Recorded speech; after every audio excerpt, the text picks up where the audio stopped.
All right, I have finger guns that says that I believe we're online. So once everyone can confirm that they can hear and see me, we will get started. Um, I always love this first moment of waiting to make sure we didn't run into any technical challenges. So please let me know if you can hear me. I see hello everyone. All cool. Okay, it seems like we're good. Hello, everybody. Welcome to Jagged Alliance 3's dev stream number 3. Today we are talking about combat, and I am joined by my wonderful friend Buyan. How are you doing today, Buyan? Well, kind of hungry, but hopefully we'll talk about such interesting topics today that I'm gonna forget about eating. Yeah, it's getting close to dinner time over there, I imagine, right? Yeah. It's So, I'm gonna apologize to everyone on the stream beforehand. I am at the tail end of a slight cold, so if I sound a little congested, that's absolutely why. I'm still kind of navigating the after effects. I feel back to normal, but definitely still having a little bit of the effects of that.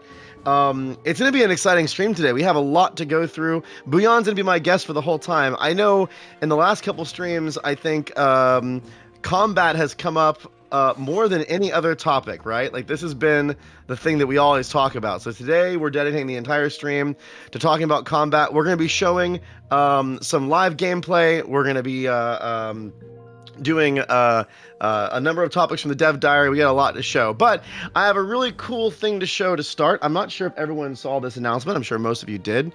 We did announce and show that we're releasing a collector's edition for Jagged Alliance 3, and the guys over the marketing team made a cool little quick a trailer show highlighting the collector's edition.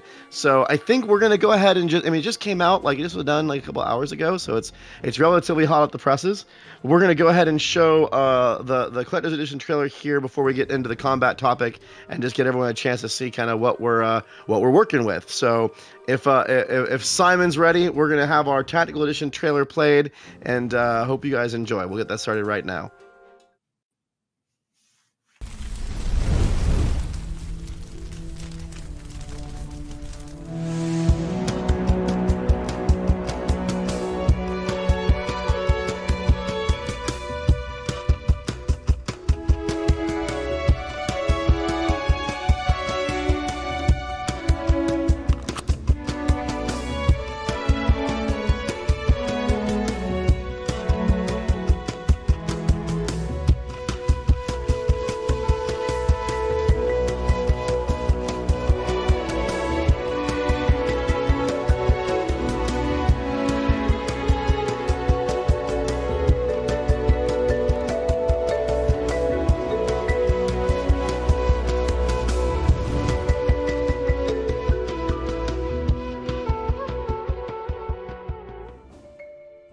All right, we're back. I'm super excited about the collector's edition, or the tactical edition. I gotta use the right words. Tactical edition is what we're calling it. It was a fun exercise in kind of picking out all the different things that we could put in there. I saw someone already asking about the soundtrack. So the tactical edition comes with an actual disc that has a specific choice of tracks that we collaborated on with the composer to put on there. But we are planning. This is the plan right now. I'm not going to say it's 100%. We are planning to have the full soundtrack available as well digitally. But for the awesome collector's disc, you'll get a small option for those who still have CD players, which I guess there's still a few people out there. And we have the cool case, the pouch, the physical version of the game, the belt. It's a neat collection of things to put on your shelf. I'm actually really excited about getting mine. So, what do you think about it, Buyan? Now that you had a chance to look at it. oh, I love it, and I specifically love how nostalgic it makes me feel about these good old collector's editions.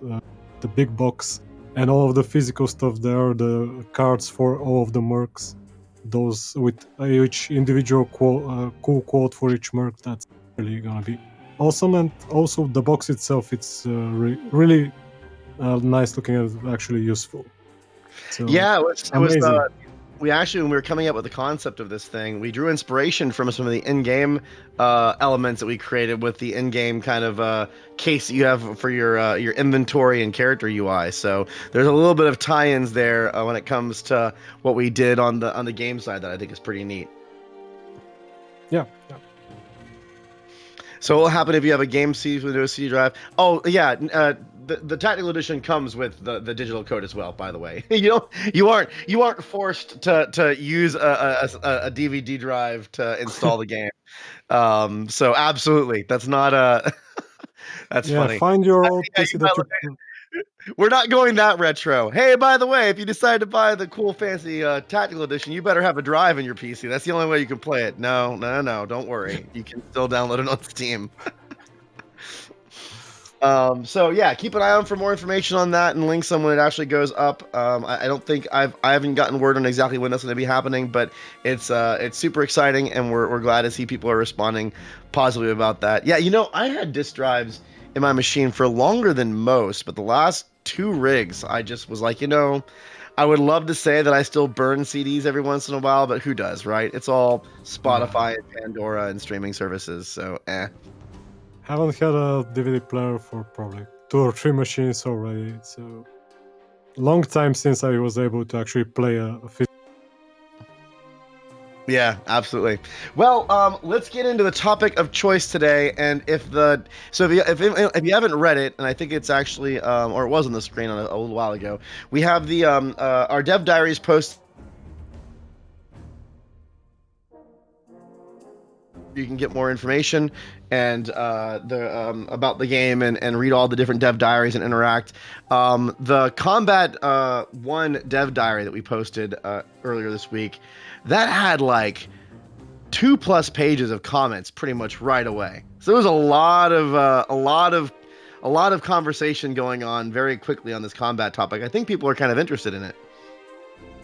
Oh, definitely, it's the core of what makes Jagged Alliance so special. It's one of the seminal tactical games of all time, so it's natural to all of the fans to wonder what we've made with Jagged Alliance 3 and how it works and how close it is to the original.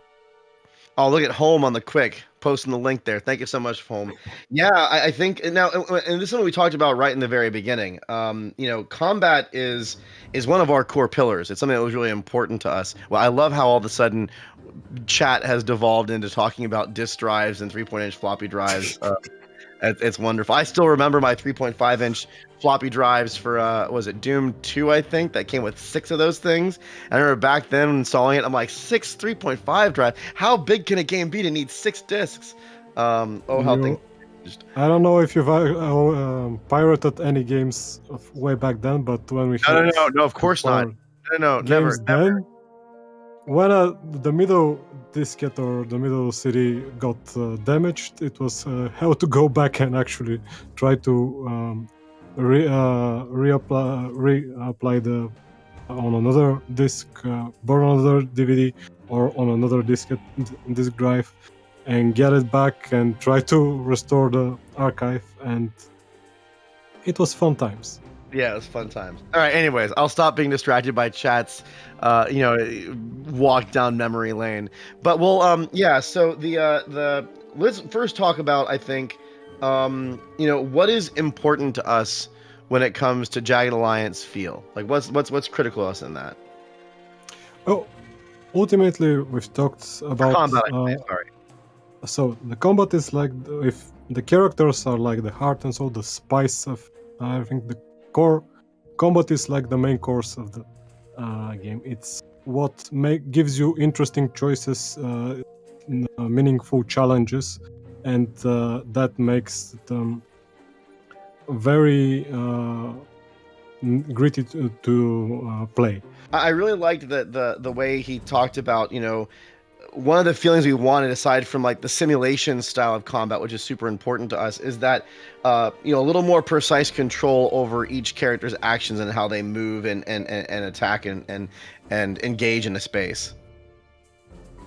Yes, and that's where our action point system comes in. It's allows the characters to fine tune all of their actions. So each character has a number of action points, usually between 10 and 12 for rookie mercenaries. They can go up.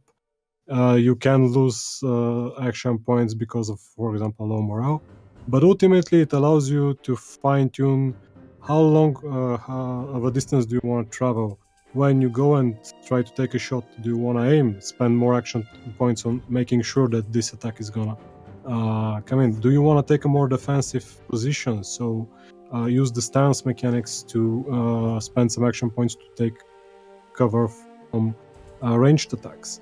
So it allows this level of fine tuning and really gives a very wide array of choices to go through and to consider when you're analyzing the tactical situation. Yeah, the action point system is, I think, it was, especially when it comes to, the original Jagged Alliance, it was something that was a relatively cool innovation back then. Yes, of course, well, both XCOM and Jagged Alliance used the action point system. It was very interesting of how they both approached this mechanics. Ultimately, I think I enjoyed Jagged Alliance a lot more because of exactly this finer level of detail. And basically, XCOM was a bit probably Chunky. more randomized, annoyingly random, I would say. Everybody remembers like getting off the ship and getting your first Absolutely. soldier shot instantly by 4 or 5 aliens, and that kind of didn't.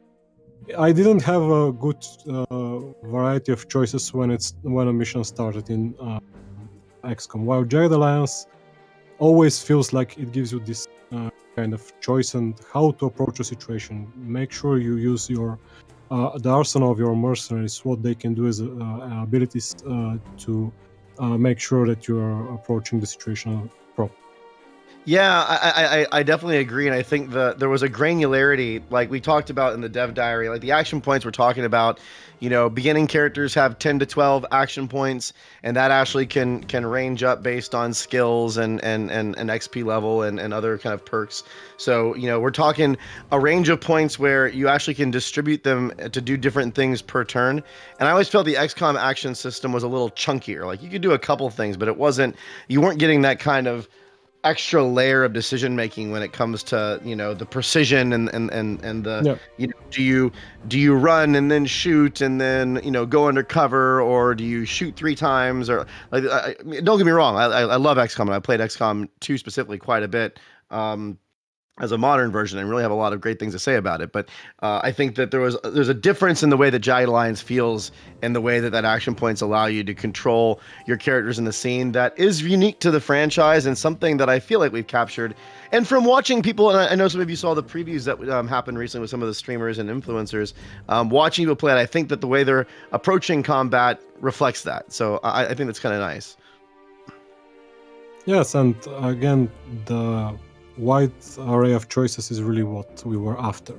That each choice felt like meaningful, and when you analyze the situation, you could come up with a different solution different times. So maybe if you're threatened by an enemy that's like a grenadier, you try to go down to the prone stance and to get defensive bonus against explosives when he throws a grenade, and also utilize more of your action points for to then just aim at a specific body part and make sure that status effect lands on that turn. Yeah. So, another one last comment on action points before we move on to our next topic. Another thing to be aware of is that both sides of the combat equation have the action points factor involved. So all enemies, everything that you interact with, even you're also all navigating action points as part of how they're making their decisions too. So it's both sides of the equation. Yeah, definitely. And actually, some systems take advantage of using this action point system. So if there's a morale system, the morale system can lower the number of action points the enemies have, and they will actually shoot less or be less accurate depending if they want to spend their action points the AI wants you to aim, or try to do a few quick snapshots. Yeah, absolutely. So, We're gonna pull some gameplay camera up while we and we have Pavel. Everyone remembers Pavel from previous streams. Pavel is actually going to be doing some gameplay examples of some of the stuff we're talking about here in the next section. So you'll get to see a little bit of live. It's not going to be like actually live playing the game, but we're going to demonstrate a few of these topics as we actually go through them.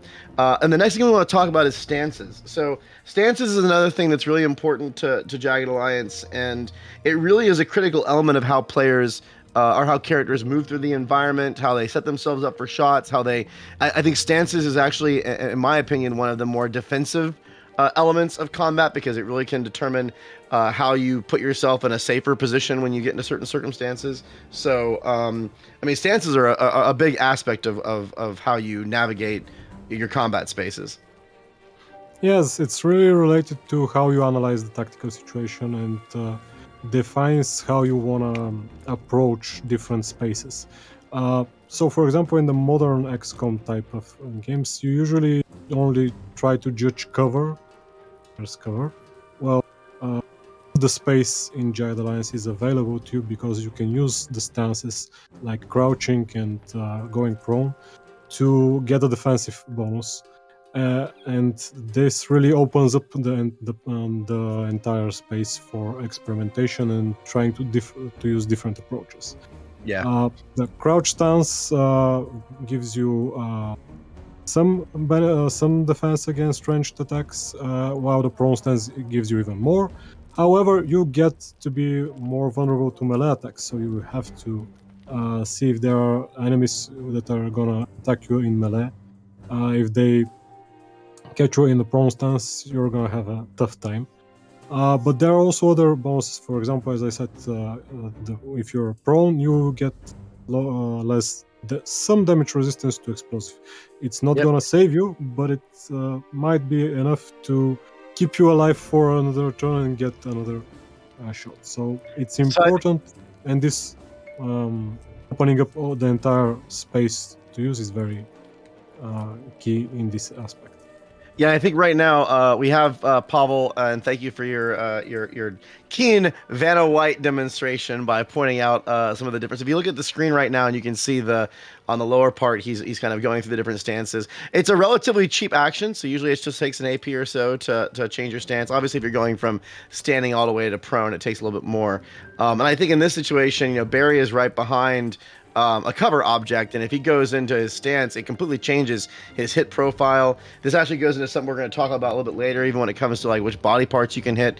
So I know I often it's one of those things where like if you have extra AP, what do you do with it? And sometimes it's not about moving; it's actually about changing your stance in order to completely adjust how visible you are. Like if you were to crouch behind those boxes, you're almost impossible to hit, and that can be very, very valuable as a defensive move. So let's move on really quick to talk about the prone stance. I think we have another character over there on the left on top of a building. And prone is another thing that has multiple elements too, because in the prone stance, obviously prone makes you hard to hit, and you were talking before. Yeah, you can go ahead and go prone. You're talking before about how it also makes you more vulnerable to certain types of attacks, like the melee attacks and whatnot. But with this particular character, and I know we didn't talk about this in prep, but let's go ahead and do it. If you open up the weapon mod screen real quick. This character's weapon actually has a mod on it that makes it even more effective when it's prone. Yeah, so bipods definitely help that give you benefits when you are using the weapon as prone. And actually, there's a very good build using bipods, and I personally do a bipod with Overwatch mechanic builds that do some very nice damage, and they can hold an entire area closed off to the enemy. Yeah, I think it's a neat effect where it's we try to make these systems a little more multi-layered. So obviously, the prone and crouch have their different effects when it comes to, defensive or accuracy or whatnot, but then you can actually build towards someone that's designed to get up on a rooftop or get into a long alleyway and use those weapon mods to enhance that combat style, which I think is really fun. It adds a lot of variety in both. And we talked about this last week, even when it comes to perks and how certain mercs are maybe slanted a different direction when the kind of weapons they use, which I think is super neat. And I personally I think the prone sniper Overwatch approach can be really effective. But it also has some limitations too, because like we were talking about, there's the environments are full of cover objects and different things, and you have to try to get those targets to move into a space. And having someone in the back, prone and doing Overwatch also takes that person out of the mobility part of the game. So there's trade-offs that you're kind of dealing with there for sure. Yeah, you're gonna be very static in that build, and if you lose line of sight and line of fire, you're gonna have several turns of just moving around and trying to get into a decent position again. So Yeah, trade-offs. someone was asking a question about how high buildings can go. That's kind of a tricky question because we have different environments that have different levels of verticality. So I don't want to give away too much, but there are buildings that are multi-storied, not just one story. And there are buildings that are multi-storied that also have balconies. And there are also environments like I know, and Booyan, correct me if I'm wrong, there's a couple of them, but there are like some that are like underground mines that have verticality to them, like inner shafts and whatnot that you can go down. So there's definitely some different layers that come into play aside from just buildings when it comes to how verticality comes into play. Yeah, definitely there are like different floors you can climb, and it's not only just like one floor, second floor. There can be middle levels based on that, so it can vary quite a lot from one location to another. There are some locations which are quite vertical, but those do present a challenge So purely to so navigate. I'm gonna YOLO a little bit here. I use the word YOLO to say when I go off script. So here's my script. I'm gonna go off script for a second. This is something we haven't talked about. Maybe it'll come up in combat too, but I think it's appropriate to mention now since people are asking about verticality. Verticality is something, and indoor-outdoor combat is something that we actually spent. It's interesting because I think when you're looking at a game and it's a finished product, it's not always obvious just how hard some of the challenges are to solve. And verticality and indoor-outdoor combat interactions took us quite a while to work on. And if you look at other, and I'm not going to mention by name, there are other games that have in the turn-based strategy space that have indoor-outdoor combat components or verticality components, and there are a lot of things that we looked at and said we don't want to be that. Like that's hard. That's not working the way we want. We want the combat spaces to feel fluid. We want players to be able to digest these things easily. One of the big and we probably, I mean, what remind me? I think we did like 4 or 5 iterations on this. We had a lot of different control scheme mechanics on how you actually change your level of verticality in an environment because we have multiple tiers and multiple stories that you work with. And I think Pavel is actually showing that right now in game. It was something that we got wrong a lot until we finally found a version that we liked. And I didn't see anyone comment about having problems with it during the preview streams, which I think shows that we got something that does work quite well. Yeah, that was something that was really hard to nail down because we were constantly trying to merge controls of zooming and using Yes. the levels. And ultimately, once we split it, it worked actually much better. And very much. I think actually this shot that Pavo is showing right now is very Jagged Alliance nostalgia for me. I just remember playing Jagged Alliance and getting on top of rooftops to get the vantage point, and I think this is like a crucial element we wanted to get into the game. Going, navigating the space so you can go on top of rooftops, getting the vantage point, and even getting on these slanted roofs was a challenge technically to make sure that everything works correctly. Yeah, for sure. It's a cool one of those little details that when you play you maybe take for granted, but it was a hard set of problems to solve to make all that feel good. And I think you're right. Like the zooming and changing of vertical level integration was something that we really wanted to work because it would make controls a little bit easier in a sense that there was less things to think about, but it just didn't work. And until we separated them and allowed you to do both, it didn't feel smooth. And now it's like you can move around and look at areas at a certain verticality level and then go up 2 stories or down. And especially with, I think one of my favorite examples of that was the mines level I was talking about. There's one that has this like 3 or 4 stories and you can walk down stairwells and you can shoot if you're really careful from the top all the way to the bottom floor. And then just even visualizing that space was almost impossible until we got the control scheme right. So it's super neat. Anyways, enough YOLO distraction. We'll move back to the next topic. So, yeah, sorry, Buyan's used to this. I get excited about things. So the next thing we talked about is firing modes and kind of how those can impact your decision making when it comes to using a weapon. And firing modes is something that has a big impact, even based on a per weapon basis. There's a lot of different things you can do about that. So, um, what are some of the let's kind of talk about firing modes first. What are some of Yeah. the things that we think about with firing modes when it comes to So ultimately, this is part of the grounded in realism aspect of the combat. That's something that the Jagged Alliance series was always great about. It felt like a real firefight between real people in the real world, and getting the weapons right and getting those details about using different fire modes was really important to get this feeling right. So weapons are based on realistic weapons, and they have realistic fire modes, and they give you different options of how to approach a situation. For example, an assault rifle will have the option to go single shot, burst fire, or full auto. It may depend from one assault rifle to another, but all of those give you different aspects. For example, in most cases, which is the default situation, default firing mode is you're using burst to get more damage because it fires multiple bullets. If all of those bullets hit, they will cause more damage. It comes with a penalty. Of course, not it's not as accurate as a single shot, and that's something that we'll actually probably show later on. If you want to get a single shot in just to get, for example, a specific status effect, so shooting a guy in the leg so he's less mobile, he won't run away, that's where the choices come in and the play between the different firing modes. Yeah, and so I want to grab one quick question that came up earlier a couple times before we go directly into the fire mode examples. Yes, there's quite a bit of destruction in the game. It's not just red barrels that you blow up. You can blow up awnings. You can blow holes inside of buildings. You definitely can, and I've done this many times. If enemies are up on top, even inside of a building on a upper floor, there are certain weapons like RPGs that can blow holes in the floor and drop them and cause them to get stunned and take damage.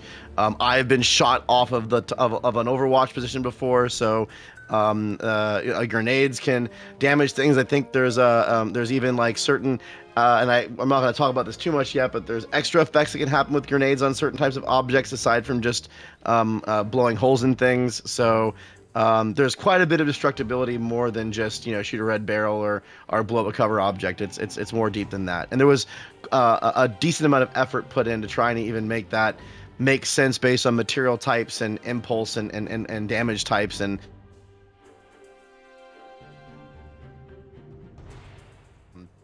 so so let's I know we have right now. Oh, I think did the stream just drop off again? Hold on 1 second. I want to make sure.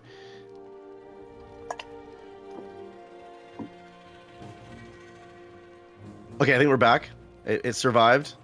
I don't know why it keeps on doing that. It's super weird. So we have Pavel here showing some gameplay footage, and I think he has a FAMAS on Falda first to show some of the kind of assault rifle fire modes first. So why don't you go ahead and like zoom in, and you were talking about like burst fire versus Single single. shot, yeah. And there's also full auto, which is the more like control suppression type shot you're gonna use. It takes up all of your action points until the end of the turn, but based on how many action points you had you used, it will fire different amounts of bullets. So there's like a decision point even there and fine tuning with the action points. It's mostly to suppress an area around an enemy. It will actually lower their action points because they're suppressed. It will add a status effect. And of course, more bullets means more chances to hit an enemy or even hit the surrounding area and cause some collateral damage. Yeah, I'm getting a question from chat that's come up a couple times, and maybe there's a question for Bouillon with an eye to respond to in a text. But everyone's kind of curious why we have a damage reduction on burst fire mode. Do you have any information on why we decided to go that direction? Or is that I know it's a common question. So it's a bit deep to go. Ultimately, it's for balance purposes, and I can go into a deeper story about how we were designing the bullet simulation. And bullet simulation is something we want to talk about. So, of course, bullets are fully simulated once they leave the Yeah. chamber of the gun.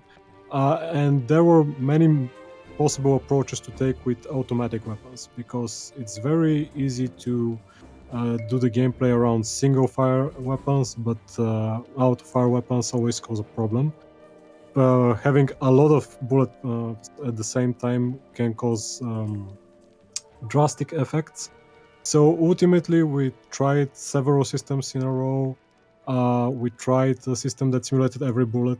We tried a system where the first shot was accurate and there was a special recoil system that every subsequent shot That. would move. The gun would actually physically move, and the recoil based on the recoil, and that meant different trajectories for each of the bullets. The problem was that ultimately that was way too much chaos and resulted in very unpleasant gameplay effects. It was either shooting like Wile E. Coyote, almost like a cartoon, every bullet missing around the silhouette of the enemy, so you could even see like a bullet holes, but nothing hit the enemy because when you are firing at long ranges with automatic weapons, it definitely very hard to hit. On the opposite end, the most dominant strategy was just running up to anyone just in point blank range and using the full auto to get 15 shots and all of them connected because there's the spread can go that far when you're at limited range, and Yeah. it really meant that was the best way to play, and that's not a good fun gameplay. It was. So ultimately, there was a this balancing act of what felt good gameplay wise and what gives the best choices, and the situation is always there's always a good couple of good choices in the situation, and there's not an obviously bad way to play. Yeah, there was a period of time for a while, actually. I think as we were experimenting with some of these systems, I think it was like 6 or 8 months where it was actually a major problem, even though there were different weapons in the game and they had different benefits that were perceived.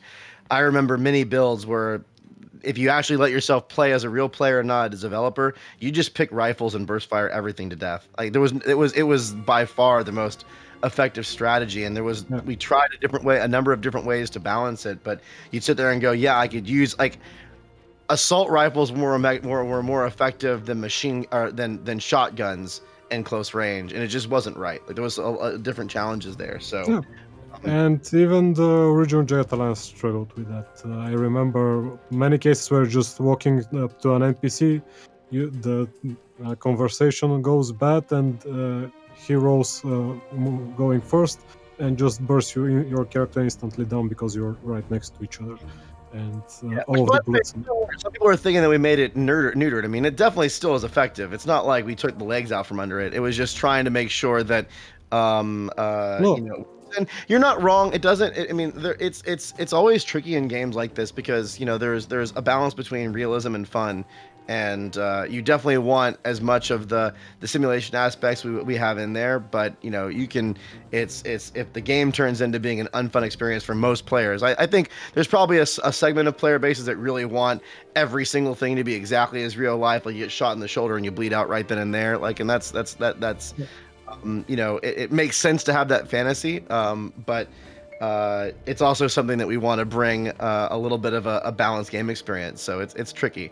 Um, it's we'll be curious. And by the way, it's not something that necessarily is set in stone in a sense that when it comes to live support and as we kind of see how people play things, maybe there's things that we decide to reevaluate as we go. But as the balance has evolved and we try different things, you kind of zoom in on certain types of solutions. So it makes sense there. So let's move on. We talked about the auto rifle or the FAMAS quite a bit.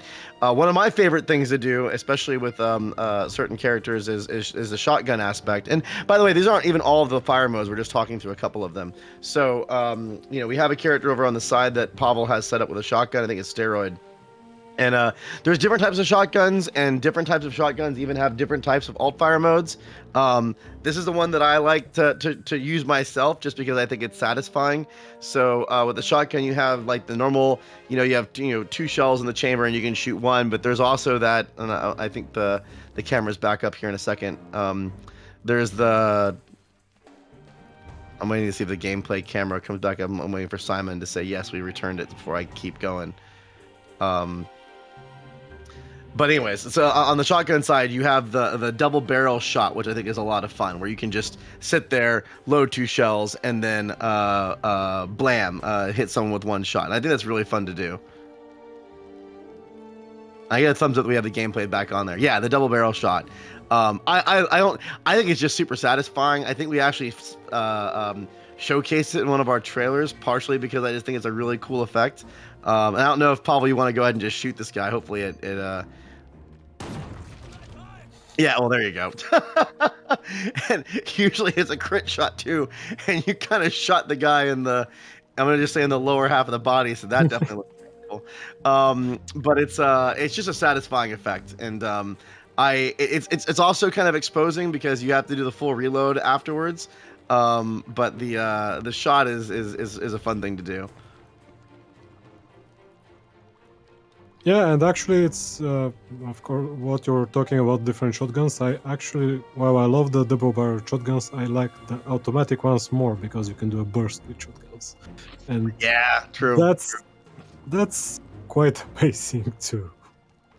I just love that, especially with the shotguns and melee characters. If you have melee characters charging in and they're coming at you with a knife or whatever, and it's just like blam. I think it's fun.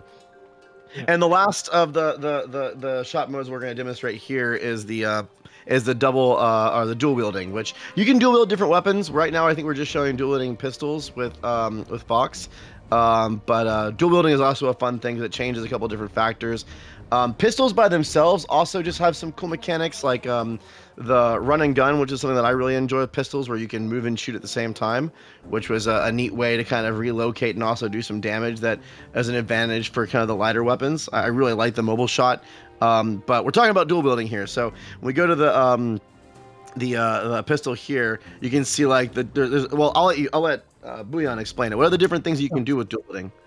When you're dual wielding, you can actually have different guns in each hand. So you could have a revolver that's longer range or more crit damage, or you can even have an Uzi in one hand. So you can actually do a shot with both, or you can decide to shoot one or the other. And it's again this fine tuning of action points. If you see an enemy that's low on health, you might want to shoot him with just a single shot from one of the pistols to use less action points. Or if you see an enemy that's on full health, like strong, you might want to do the dual shot and get the extra damage, I guess. Yeah, it's just a neat way to. Everyone's talking about. I don't know if I've ever tried, or if do we have any dual wielding shot off shotguns? I don't know if we did that. You don't have to answer it. I don't think we did. No, but that sounds awesome. Yeah, that does sound. Maybe that's something we add into a post-release list. Dual wielding shot-off shotguns sounds like a thing that we should look into. I like that. Helmet Hair is asking, can you dual wield melee weapons? No melee weapons currently. So that's actually an interesting topic. Melee weapons are a bit more restricted in how you can combine them because ultimately it requires a lot of animation effort to get a good enough melee combat feeling. And while shooting two weapons is much simpler to replicate from our animation standpoints, having like a machete and a knife doesn't requires its own special animations. Yeah, it's a lot of animation setup. Yeah. But however, melee is still quite satisfying. I'm doing a playthrough right now with 5 melee mercs in a single squad. Yes, and it's so overpowered. I don't know if I'm not gonna nerf it after the stream. Really? That sounds very, very interesting. And melee is something we'll probably talk about more on another Combat Dev Diary number 2, but it's an interesting counter to some playstyles as it bypasses certain things like armor, for example. Yeah. Well, we talked. Let's go ahead and move on to our last two topics. I want to leave some time here for questions. We talked about bullet simulation a little bit throughout the stream. Is there anything just to kind of go through that really quick? Is there anything you want to mention to the audience really on bullet Yeah. simulation as a touch point? So I think that most important thing is that firearms have different caliber bullets.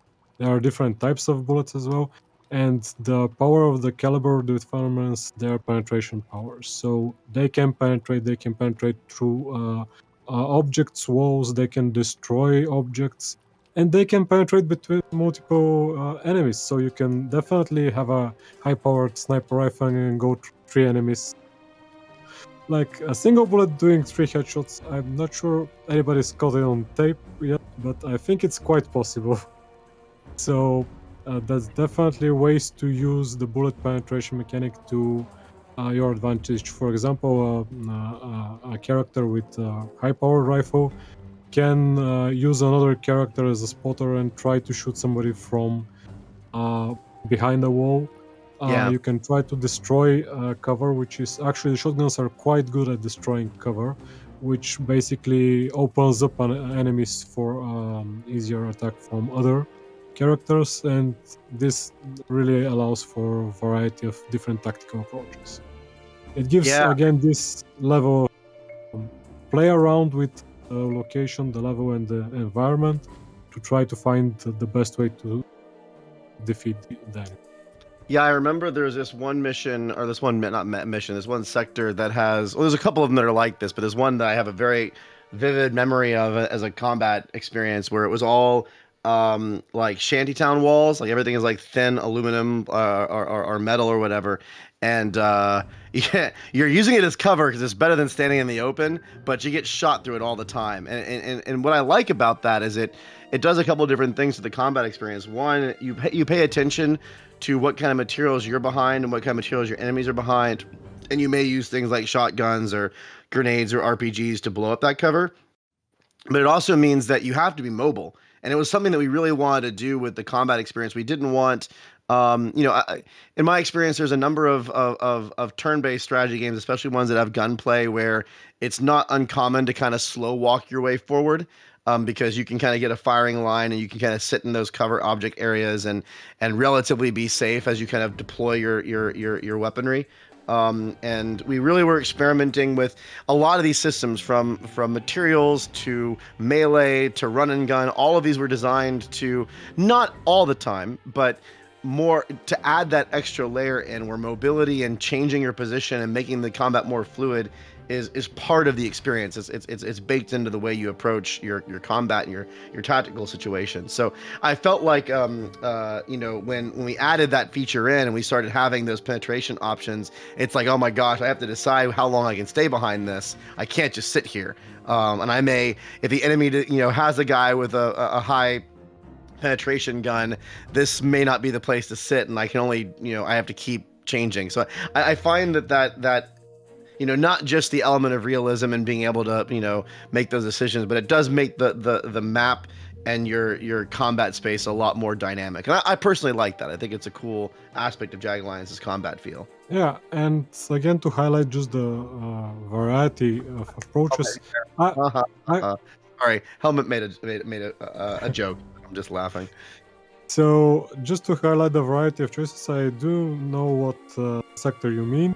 I usually actually go there with, well, depending on the situation, I usually go with a machine gun carrying guy. I just go prone, set up the thing, God. and the entire shantytown disappears fast with all of the bullets flying through everywhere. Oh my gosh. Yeah, just machining all their feet off, right? It's like, oh, I guess you're not walking anymore.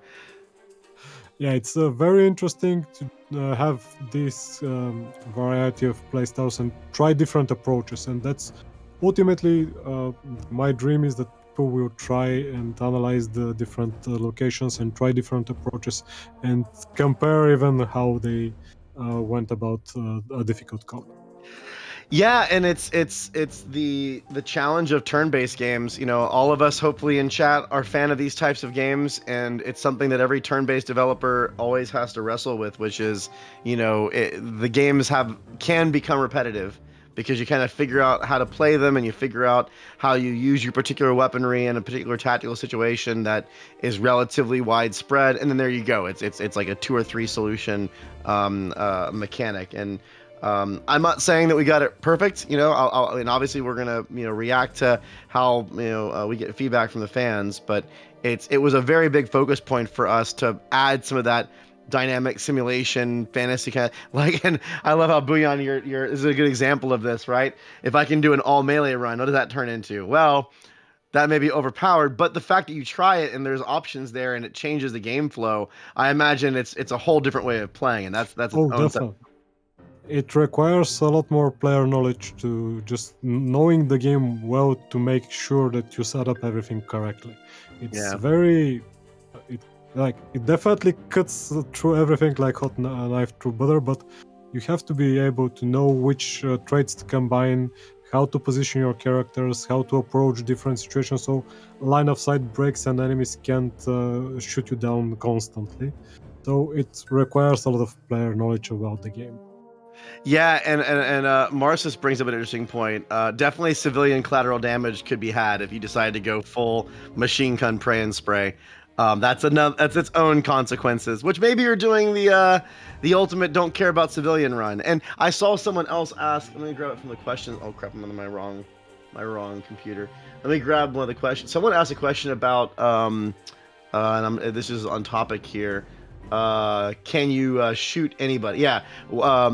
Wearsby said, will it be possible to shoot anyone anywhere we want, like ground buildings? Not everyone, but in most circumstances, if you want to pull a gun out and end someone's life, you can certainly do it. Like that freedom is there. So to that point, if you want to sit in the middle of anywhere and pull your machine gun out and just start, I wouldn't recommend it, but you can. There's freedom for what you can do for sure. Yeah, and of course that has consequences. If you go down mowing down civilians, there's people are not gonna like you, and you're gonna have a tougher time just getting help from the locals. And uh, definitely, Ghibli said it's not a war crime if nobody is left alive. I'm not sure.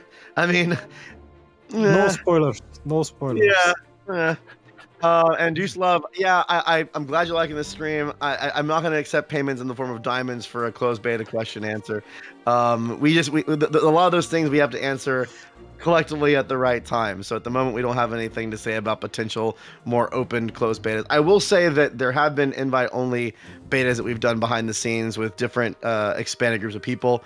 I apologize, maybe you weren't able to get involved in that, but there's been a lot of testing and a lot of incremental increases of that testing audience that have been running. So how much more we run and opportunities to get involved with that, there's nothing I can announce about that at this time. So I know we're at the end, almost the end of the stream, and I think we're gonna, if you're okay with it, I'd like to go a little bit longer because I want to get to one topic here. That's okay. Cool. I got thumbs up. So everyone, you're gonna get some bonus minutes out of us. The last topic, and we're talking about this a lot, and we talk about this all the time. We're gonna keep on talking about it. It was the most discussed thing about Jagged Alliance 3 with the previews and the streamers, which is the beloved chance to hit conversation. And it's the last element of combat that we talked about in the dev diary. So I just want to just chat about it for a little bit. Everyone has different opinions, and I think they're all good and valid opinions. And for those who haven't heard what our take is on it and why we decided to go this direction, I think it's worth yet talking about it again and continuing to kind of, I don't want to say educate because that's the wrong way, but just help everyone understand why we took this choice. It wasn't one that we took casually. And sorry, Boyan, I'm gonna riff for a second. When Ian Curry joined the team, it was still relatively early on, mid to late pre-production, and started helping with us. We actually, and if everyone knows who Ian Curry is, he's the creator of the Jagged Alliance franchise. He's the one who made Jagged Alliance 1 and 2. We had a cool video about him. So when he joined, we had chance to hit displays in. The percentages were in. And I remember the first call I had with him after he played the first build, and it was something that he noticed right away. Like it was one of the first things that he mentioned about combat is that it wasn't a accidental choice. It wasn't something based on any kind of limitations of tech or production or anything. It was a purposeful decision to make the game feel more simulative and more immersive. They didn't want you to have a math equation that determined how you made your chance to hit. And it was really important, at least to him, when he looked. And he wasn't saying you should do it this way. He was just giving feedback to say that feeling that, seeing that math changed the way that you approach combat in a way that didn't feel like Jagged Alliance as a franchise. And we had already been debating about, okay, how does combat flow? Why is it feeling the way it is? We don't like the way it feels. We need to get this fixed. It feels a little bit like other turn-based games, and it doesn't feel like the way we remember Jagged Alliance as a franchise.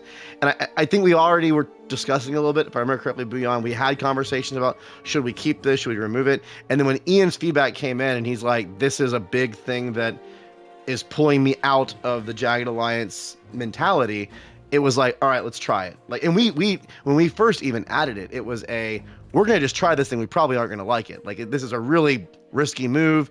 It's gonna be contentious. And then we tried it, and the results of when we tried it, all of us, I think, universally were like, wow, this is working way better than we expected it to.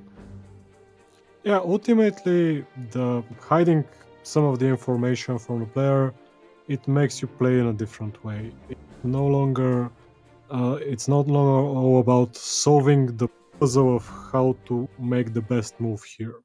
I have a very good example of what was a very peculiar way to play the game when we had the chance to hit in. We actually showed you while we were moving what the percentage to hit different enemies was, where you would land your move.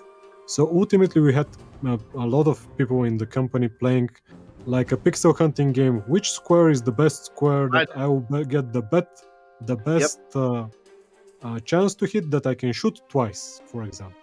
Yep. And they were actually not looking at the situation, the whole setup of the encounter, the level, what were the enemies. They were looking at this number and they were going square by square of the grid and trying to find what's the best numeric position. They also set up their own kind of rules. I will always move if there is at least 70% chance to hit. And basically, we're playing the UI. We are talking a lot about playing the UI when we talk about chance to hit, and that's something that happened quite a lot. And it was a very one-sided way to play. It was Yeah. never exciting. It was never surprising. It didn't give you any challenge or interesting approaches to use. So when we hit part of the information, which was of course something that the original Jagged Alliance did, it really changes your approach to different situations. You start observing things that are actually in the level. What is the position of the enemies? How are they positioned around cover? Where can I move so I can have a safe spot and try to get close enough so that I'm in range? You Yeah. still have a lot of factors that you can see, which are what factors into your accuracy, like what's my range, am I using automatic fire like the burst mode or single shot. If I'm actually prone with a bipod, I will get an accuracy bonus. So it's better if I move somewhere and go prone and I'm in range. I learn this thing naturally as I go through combat encounters and see the benefits I'm getting to accuracy, and I form a play style. And there's always more to explore and try, and there's all this chaotic reaction to combat. You don't know that is a sure attack. It make you an enemy. You don't even know how much health numerically they have. We don't want you to actually do calculations in your mind. I'm doing 17 damage. He has 25 health, so I need to do 2 shots. You Yes. try and you see and you react to the situation. Yeah. And And this I is think the beauty of it. Yeah, and I think to that point, and someone was mentioning to call this out. There's a lot of feedback even in like the mercenaries barks, like if you're trying to shoot with someone with a weapon at a distance that's probably not going to land, a lot of them are like, I don't know if I would do this, or like you get feedback to help you make that decision. And you also, and this is part of I think the fun of Jagged Alliance, is that you want to get to know your mercenaries. So you use them, you learn their accuracy with certain weapons as you go. There's information. It's not like you're working completely blind. There's different information that helps you make that choice, but you definitely learn how each mercenary works. Another thing that I want to hit on, and this is something that I've heard, and even came up, by the way, inside of our own teams. We talked about this internally, and it's something that a number of, and I think it was the right decision. We just said we can't do this, which is we couldn't have it as a toggle. And the reason why is because the way that balance and AI reactions are between knowing what chance to hit is and not is completely different. Like we saw directly people's usage of their turns and their AP were 100% different if they saw chance to hit versus not. Like Buyan said, there was a lot of players. Even if you didn't want to do it, and I think Cordonor said nailed this right in the head. Opinions always sound good on paper, but people often choose things which then are less fun to play but more efficient. And we saw no matter if you wanted to play with the fantasy of like the freedom of not having CTH, you still did it instinctively. And so the enemies had to be much more aggressive. The enemies had to also take very optimal hit chances and also pull back to be able to avoid it, because the player was always trying to play the optimal turn every turn and the 80 or 90% turn. They wouldn't waste their AP ever. And so the aggressiveness and the way we had to balance the AI was completely different. There was no way to blend or have two different versions of every single encounter for chance to hit and not chance to hit. Like the scale of that choice would have just been insurmountable. It'd be making two games. And so it sounds, oh, it's just a UI element, but it's way more than just a UI element. It impacts every aspect of how you analyze and make a decision. And in the sense of puzzle versus feel, and we really wanted the feel aspect that Jagged Alliance has in 1 and 2, and that was a big reason we went with this. So Going midway is definitely something we've discussed, but it would have always felt worse off, at least for one group of people that were playing the game. Ultimately, the game would have been defined by one of one of the options, and the other would always feel off. And actually, I do have an example of this. We've done this in another game. Victor Vrine is one of our old action RPGs, one of our favorites here in the company, and it was designed for action control, so you're in direct control of your character, and you use more like a gamepad style combat. But it's a Diablo style game. People wanted the Diablo mouse clicking control scheme, and we added it. And then we started watching people play on streams even, and they were suffering because the game is designed to be played with the action control in mind, and people were suffering trying to go through encounters that they really couldn't go through because it requires the reaction speed of the different control scheme. yeah. And ultimately would have come up with the same thing. People who are trying to play the numbers would have found the encounters much more dull, and definitely would have found it off. Yeah. My personal take. Oh, do we? I see the stream down. Okay, no, stream's up. My personal take is that I also feel like there's a lot of other. It's like menus available at a restaurant, right? There's a lot of other products out there that have that type of game experience, and it's a great experience. I like it. I think there's a lot of fun for that. I think the Jagged Alliance franchise and Jagged Alliance 3 specifically wants to have its own flavor, its own thing to offer, and we want to be good at offering that thing. So if we're trying to be a particular type of flavor and we try to blend in all this other stuff, we don't really get that uniqueness, and we can't make that uniqueness hopefully good. Now, have we done it as best as we can? I don't know. We'll see when you guys play it, and there's probably going to be ways that we're going to have to improve. Maybe there's too much information in some places. I saw someone commenting about the, like, okay, you're talking about this with chance to hit, but you also show all this information about cover objects, which is also something we debated about. And we're only showing that because of the bullet penetration mechanics, because we didn't want players to have to interpret an animation to know what type of material they were behind and if a certain body part was covered by it or not. So there were some decisions we made there based on other systems to make it easy to understand, but not something that would take away from the decision making metric. So there's still obviously things that we're going to improve, and we'll support the game after it's launched. But I do think that it was, something we needed to do for this particular franchise to be true to its legacy and to really bring it full forward. So, thank you very much for listening to us talk about it again. We're going to talk about it more. I'm sure it's going to keep on coming up. It's fine.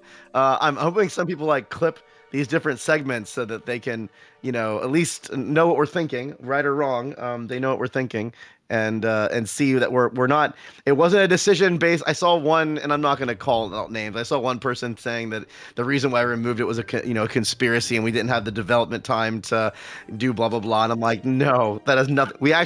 We did twice the development time to make sure it was the right decision. We tried it the wrong one way, and then we did it the other way, and it was a very informed experimental decision. So it's fine. Let's do Q&A for a little while. I'm also going to say the next dev stream I think is in a couple weeks. We're down to about every 2 weeks or so. So you'll see us in another few weeks.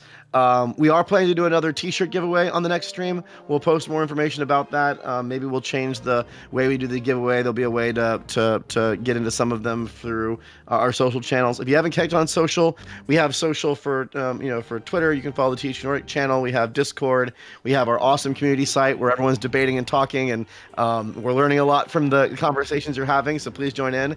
But yeah, mark your calendars. I think it's in 2 weeks. We're gonna have our next stream, and we'll be doing a another giveaway there for those that want to earn one of these awesome t-shirts. I know we had 5 winners last time.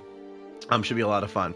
So let's take 5 or 10 minutes and grab some questions. I have some already that I'm going to go back through, and then I'll grab some directly from the stream. And by the way, thanks everyone for attending. You've been an awesome audience today, and a lot of good comments and feedback. So really appreciate that. Let's see. Let me go through and get my document so I can read it here. Let's see. By the way, when I'm looking over, I have chat on this side, and I have my question stuff on this side, and I have Booyan here. So when I'm looking around, it's why my eyes are always going like this, is I have like all this information I have to grab in order to do this whole fancy Nancy thing. So Cordinor asked an interesting question. So for action points, I think he or she meant this as a question. A fast character will also be able to shoot more often now, because old games had a bit of a complicated system to calculate AP costs to shoot. That's a good one. I know what he's talking about, yeah. So ultimately, one of the challenges of an action point system often is how to do a character that's mobile, but not that doesn't mean that he can do more shots, and the opposite way around. A character that can do a lot of shots, but he's not as mobile. Those things often require separation to create different feels of the characters. Actually, we have that in the game. The old games and maybe the XCOM games used to normalize action points costs for weapons. So all characters could fire 3 times basically with each weapon, but each character spent a different amount of action points. We actually tried that. It's a bit confusing because how much action points does it cost to fire a Kalashnikov? You don't know. Yeah. You can't give that number to a player. You can't compare 2 different assault rifles easily. What we did is the free move system, which allows characters to be more mobile and move more around the map, and that's something that we're gonna go in detail probably in the Combat Dev Diary too.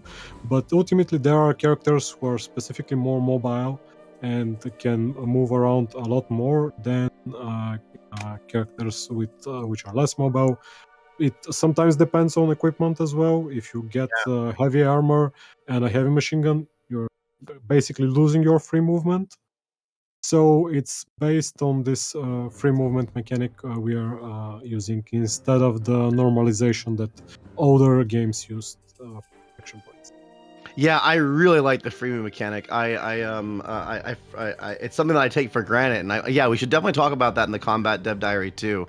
It's not obvious, I think, when until you're actually playing it yourself, even when you watch someone play it, because different characters have different free move ranges, and their weapon and equipment changes that too. So you get this idea of, oh, I need to, especially with some of the faster characters, you're like, I just added this new weapon. Now I know I can't move free as much as I did before. Maybe I need to, change that. So I really like the tone of that. The system works really well, as opposed to adding something that overcomplicates it with a Yeah, whole bunch of data you have to and make. swapping weapons is also interesting because you have the quick swap weapon, so you can try Absolutely. changing weapons at the end of a turn to get to a handgun, which is more mobile and won't take away your free move, for example.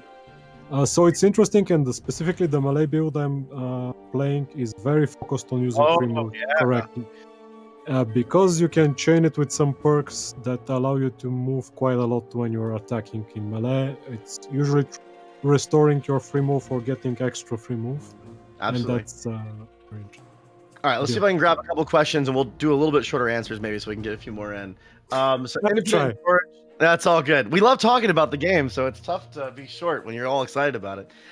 Independent George asked a good one that I can answer really quick, which is Independent George said, "Will we have the option of multiple squads in a sector again? Some of my favorite memories of Jagged Alliance 2 were the truly massive battles of Meduno. I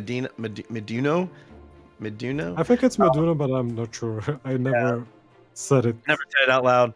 Yeah. Absolutely, you can have multiple squads, and multiple squads can hit a battle at one time. So that's part of the equation. I don't know if we've talked about max character count, but I mean, you can get quite a few in there if you have multiple squads all participating, especially in boss or big encounters. So I don't know if it's the scale you're expecting, but there are definitely ways to have more than one squad engaged. And there's also a component here that may not be obvious in that one of the actions you can take in satellite view is to train militia, which are kind of NPC controlled allies. So you can have also a full squad as well as militia that are on your side fighting in a fight too, and that can add an extra layer of scale into some of those encounters. So there's different ways that those mechanics can stack into creating different sizes of engagements based on how you deal with those. There was two questions. I want to make sure I get the person's name right because this is one that's yes, there will be co-op. Yeah, there's definitely co-op. That's for Stevens. Is that your text is yellow? It's hard to read your name. Stephen Abled. Sure.